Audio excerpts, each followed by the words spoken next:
vieux chêne pour cette fois-ci être un peu plus tranquille pour faire des photos plutôt que d'aller chercher des trucs un peu comment dire où on n'est pas trop sûr de ce qu'on fait. Là on est sûr, le chêne il bougera pas, il neigera pas avant la fin normalement, voilà.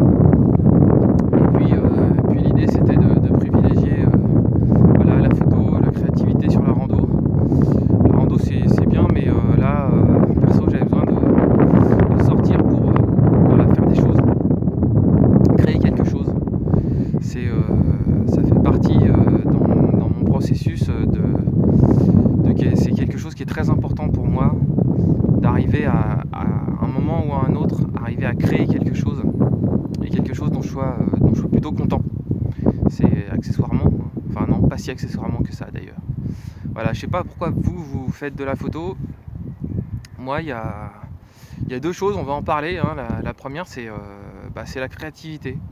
C'est arriver à comment dire, exprimer des émotions qui sont incapables de s'exprimer autrement, par la parole, par autre chose. Je sais pas bien écrire, je sais pas franchement dessiner, je sais pas peindre. La photo, ça colle à ce que j'aime. Ça colle, voilà, ça arrive à traduire les choses, à traduire les sentiments, à traduire les envies. Donc voilà, cet après-midi, on est là. Le temps est un peu changeant, on va dire, mais c'est pas plus mal. On va voir, on va peut-être faire un peu de noir et blanc sur ce joli chêne. Et puis, comme vous avez vu, on change d'endroit, on va sur des endroits plus accessibles,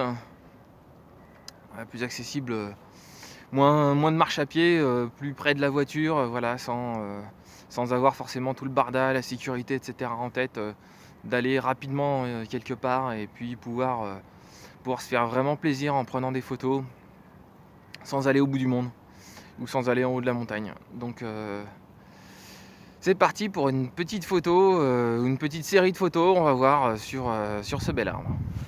Alors voilà, pour ma première composition, j'ai choisi de prendre l'arbre sous cet angle. On peut faire tout le tour de cet arbre, on a vraiment plein de choix. J'aime bien être là parce que là il se présente sous la forme d'une espèce de boule. Et j'ai dans l'idée de prendre la photo en format carré, peut-être avec une pose longue, avec un filtre gris, un ND1000, pour vraiment essayer de voir si je peux lisser le ciel, ce ciel un peu lourd, et avoir la permanence de ce chêne qui ne bouge pas par rapport à l'évolution des nuages. Voilà, c'est quelque chose qui me tente, donc je vais essayer ça. Alors déjà sans la pose longue, histoire d'en faire une de test, hein, voilà, et puis qui peut être une solution de secours si la pose longue s'avère pas très sympa. Et puis ensuite mettre le filtre et puis voir ce que ça donne. Donc voilà, c'est parti. Alors voilà la compo. L'idée là, c'est d'essayer de mettre le rond dans le carré, hein, le rond que forme l'arbre avec le carré du cadre. Et puis voilà, allez.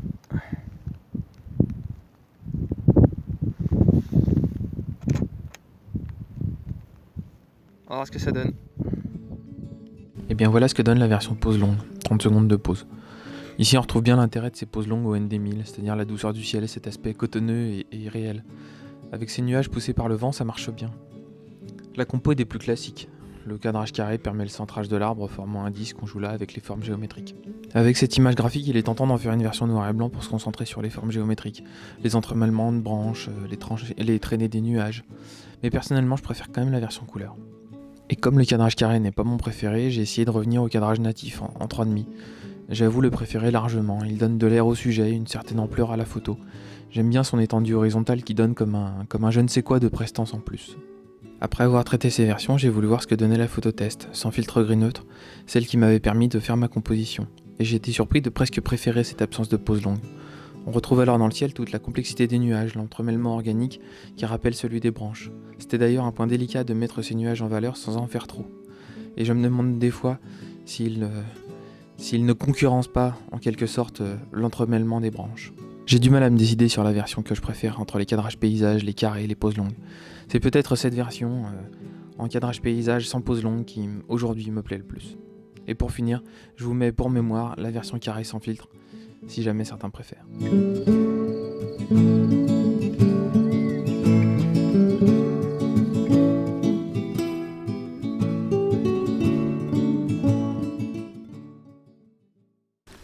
Après, la créativité, c'est compliqué des fois à expliquer ce qu'on veut faire, la composition qu'on fait, pourquoi est-ce qu'on choisit cette composition et pas une autre.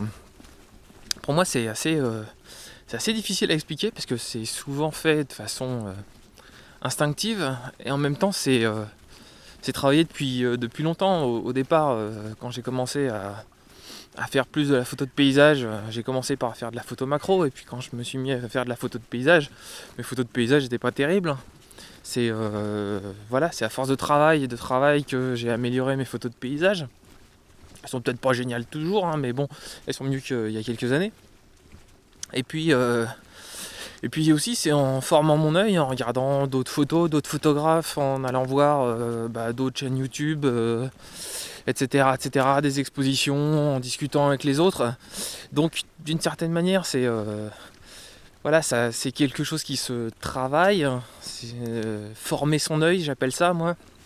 Et puis d'une autre manière, pourquoi est-ce que telle composition vous branche plus qu'une autre? C'est vraiment pas facile à expliquer de façon à le transmettre aux autres. Donc là, ce qui me plaisait bien, c'était l'espèce de forme arachnéenne de l'arbre sur un fond de nuages totalement flou, filé par le filtre gris. Voilà, ça c'est quelque chose qui me plaît bien et puis qui me fait déclencher. Voilà. Après, c'est difficile de tout le temps savoir pourquoi est-ce qu'on fait ces choix-là. Moi, je crois qu'il y a quelque chose qui me pousse à peu près tout le temps à le faire, c'est de faire quelque chose de beau. Et j'ai toujours un souci de l'esthétique. Il y a plein de gens qui dans la photo ont mis de côté l'esthétique pour moi. C'est-à-dire qu'ils ont dit non, une photo ça doit raconter quelque chose, ça doit avoir un sens, ça doit... Non, pour moi une photo, moi les photos que je prends, je veux juste qu'elles soient belles quoi. Je veux juste rendre hommage au paysage que je prends, aux arbres que je trouve beaux, ce genre de choses. Je veux juste que ce soit esthétique. Je veux juste que ce soit joli. Déjà, si c'est joli, autant joli à voir en photo que ce que j'ai pu ressentir en réalité, ce serait déjà exceptionnel, quoi. C'est déjà super chouette. Donc, voilà, moi, une des principales choses qui me branche, c'est de faire des belles choses. Voilà. De faire des belles choses, d'être content d'avoir fait des belles choses. Raconter une histoire, des choses comme ça, ça viendra peut-être plus tard, mais pas maintenant. J'ai pas envie. C'est pour ça que j'ai pas vraiment envie de mettre des gens sur une photo. Pour moi, le paysage, je le ressens comme ça, il se suffit à lui-même. Et j'ai pas envie de lui rajouter quelque chose. Donc je le veux le plus épuré possible pour essayer de transmettre sa beauté. Voilà. Et voilà, je vous dis au revoir là-dessus. Et puis c'est un sujet sur lequel on reviendra régulièrement, je pense, sur les différents épisodes, les prochains épisodes de cette chaîne. Moi, je vous dis à une prochaine. Je vous souhaite une bonne fin de journée et à plus. Salut tout le monde.